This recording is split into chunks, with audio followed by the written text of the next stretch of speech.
A derivative is a function in which you can plug in any value of x, which is in the original function's domain, to find the slope of that original function at x. This is the definition of a derivative, and this is a formula for rate of change. The limit definition of a derivative is either the secant line slope or the slope of a tangent line. For the alternate form of derivative, you use this equation, and f of x equals the cubed root, which you plug in for both of the x's, and then you continue to solve for the zeros, which leaves you with a 1/3 on top, which you want to bring to the bottom, so you end up with the 1 on top and an x to the 2/3 on the bottom, which is greater than positive or negative infinity. So, because these are being added, they're interchangeable. So in our equation, we do f of x times the g prime of x plus g of x times the f prime of x. Then you distribute and simplify this to get this, and then you combine like terms to get the final answer, which is y prime equals 24x to the 5th minus 8x to the 3rd plus 12x. So the quotient rule is when you have an f of x and a g over a g of x. So this is what you have to do in order to get your final answer. This is the equation. So as you can see in our example, we did the g of x times f prime of x subtracted by the f of x times the g prime of x, all over g of x squared. And if you notice, this is a subtraction sign, therefore you cannot flip it. And then, boom, you get your answer. So this is the power rule. In the power rule, you have x to a power. This is the equation. So in our example, x to the 3rd, you take the 3 and you times it to the front, but there's not a number, so it's 1, so 3 times 1 is 3, and then you go 3 minus 1, which is 2. So you get your final answer of x. So this is the chain rule. This is the equation for it.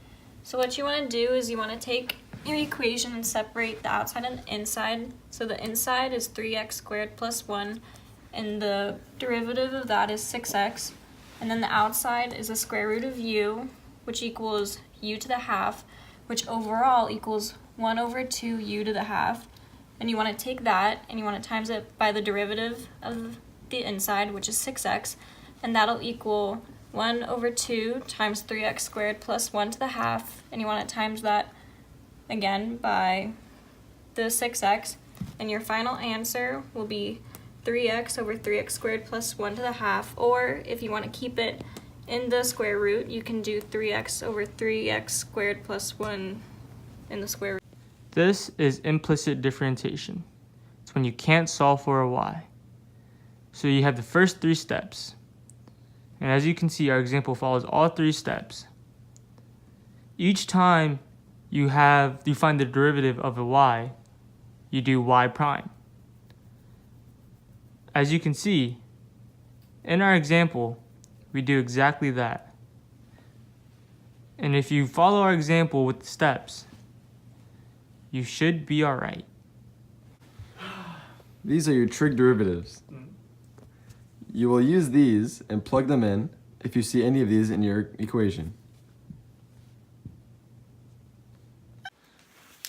A first derivative is when you find the first y prime. After you find the first y prime, you can move on to the second derivative, which is based off the first one. As you can see in the equation, you take your first y prime and do exactly every step you've learned, and then you get your second derivative. So, higher order derivatives are accumulative, meaning that you have to use one of the primes you find before to find the next prime. So to find g to the 3rd prime 2, for this equation, you must go through the first prime, the second, the 3rd prime, and then insert the 2 where the coefficient is to find the answer, which is negative 36. So velocity is also known as the first derivative, which you already know how to do. In order to find acceleration, you take that first derivative and do it to do the second derivative. And then boom.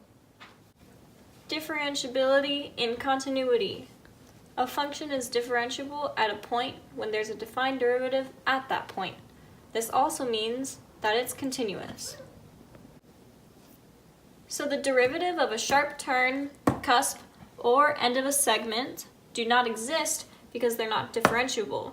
And differentiability equals continuity. So these are not continuous. So they cannot have derivatives.